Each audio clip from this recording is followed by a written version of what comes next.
Hello, it's Big Chads, and this is the Trading Encyclopedia Daily Education series on my YouTube at Chads Trading. You can find me on Twitter at Big Chads and Bitcoin Live, where I am a founding analyst. For today's lesson, I want to talk about the idea of longer patterns versus shorter patterns. And what do I mean by that? Well, there's some things we've talked about before in classical charting. For example, this is classical charting. So let's say we have a level. Here's this level. Let's see, there's 3 attempts. Okay, it's somewhat important. We have price distance in between trough and peak. We have time distance in between the attempts. It's a decent level. But here's like another level. Let's say we have all these attempts. We know several things.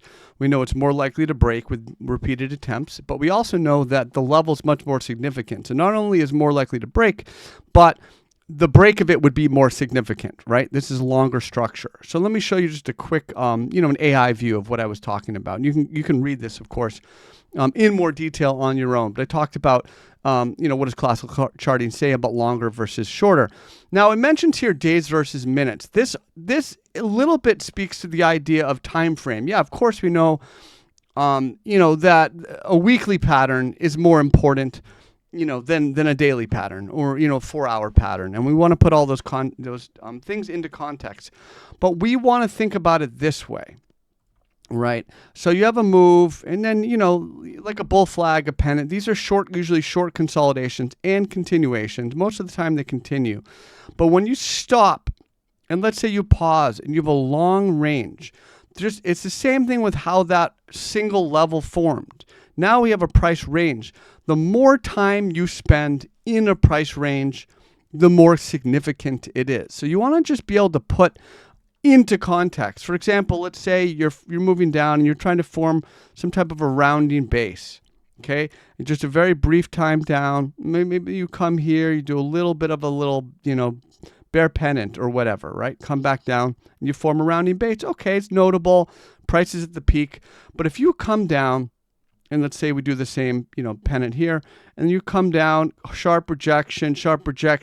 Now you're back, and now we're talking about a very significant attempted bottoming range. Even though you'd say, okay, this is a 3 rivers bottom or triple bottom, it's also just a single rounded bottom. We talk about that in a different lesson.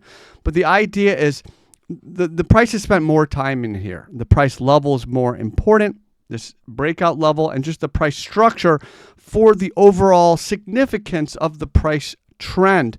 So pay attention to how long the price has been consolidating in a range.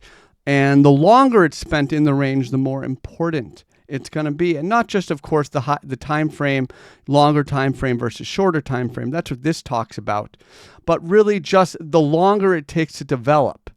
And the more significant, it should be more reliable. And the longer it takes to develop in terms of the number of candles, right?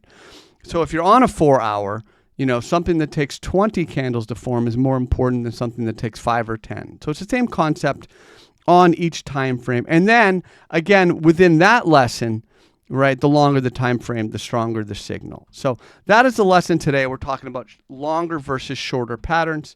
And this is for the Trading Encyclopedia Daily Education series on my YouTube, Chads Trading. I'm on Twitter at Big Chads and Bitcoin Live, where I'm a founding analyst. Folks, thank you so much, and I'll talk to you soon. Big Chads out.